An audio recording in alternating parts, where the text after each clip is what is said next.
Hello friends, આજે આપણે કોઈપણ જાતના કેમિકલ વગર, ક્રીમ વગર, સુગર ફ્રી, એકદમ હેલ્ધી, રોજ ખાઈ શકાય તેવી મખાના કેન્ડી આઈસ્ક્રીમ બનાવવાના છે. તેમાં આપણે થોડા ડ્રાયફ્રૂટ પણ એડ કરીશું. તેના માટે એક વાટકી મખાના લેવાના છે. આ આઈસ્ક્રીમને વધુ હેલ્ધી બનાવવા માટે થોડી બદામ, થોડા કાજુ અને 7થી 8 પીસ આપણે ખજૂરના એડ કરવાના છે. આ ચારેય વસ્તુને આપણે 1 કપ ગરમ દૂધમાં પલાળી દઈશું. આ બધી જ વસ્તુને આપણે અડધો કલાક સુધી પલાળવા દેવાની છે. આ બધી જ વસ્તુ 20થી 30 મિનિટમાં પલળી જશે. અડધો કલાક બાદ આ બધી વસ્તુને આપણે મિક્સરની મોટી જારમાં એકદમ સ્મૂથ બેટર બનાવી લેવાનું છે.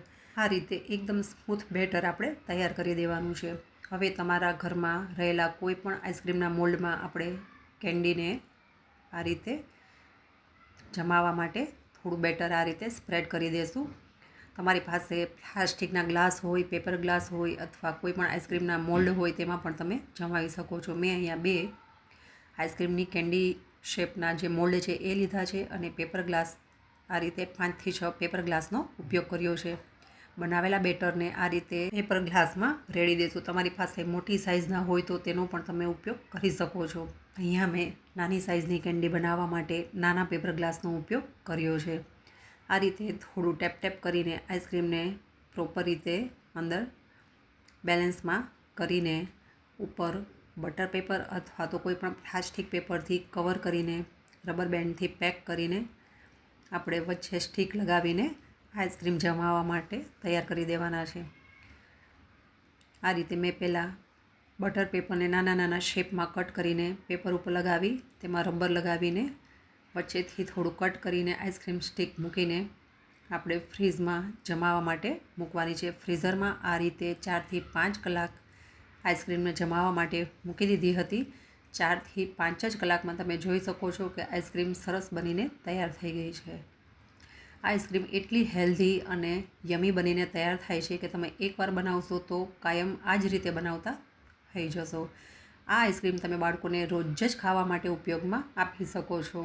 બહારની અનહેલ્ધી આઈસ્ક્રીમ ખાવા કરતાં આ રીતે રોજ જ તમે ઘરે બનાવેલી આઈસ્ક્રીમનો ખાવા માટે ઉપયોગમાં લઈ શકો છો. તમે જોઈ શકો છો આપણી આઈસ્ક્રીમ સરસ જામીને તૈયાર થઈ ગઈ છે. આ રીતે કેન્ડી શેપમાં બનાવેલી આઈસ્ક્રીમ પણ સરસ મોલ્ડમાં જામીને રેડી છે. આઈસ્ક્રીમમાં તમે જો ચોકલેટ ફ્લેવર ભાવતો હોય તો તેને ડાર્ક ચોકલેટને મેલ્ટ કરીને થોડી ડીપ કરી 2 જ મિનિટ ફ્રીઝરમાં મૂકીને ચોકલેટ આઈસ્ક્રીમ પણ બનાવી શકો છો.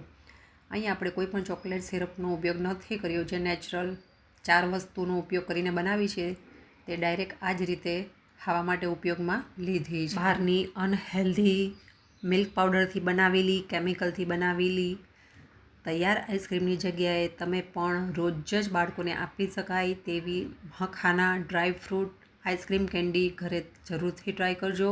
ખાવામાં ખૂબ જ જોરદાર, બનાવવાની ખૂબ જ આસાન. ફક્ત 5 જ મિનિટના સમયમાં તમે આ હેલ્ધી આઈસ્ક્રીમ રોજ ખાઈ શકાય તેવી બનાવીને તૈયાર કરી શકો છો. આજની રેસીપી જો તમને યુઝફુલ લાગી હોય તો મારી ચેનલને લાઇક, શેર અને સબસ્ક્રાઈબ કરજો. Thank you for watching.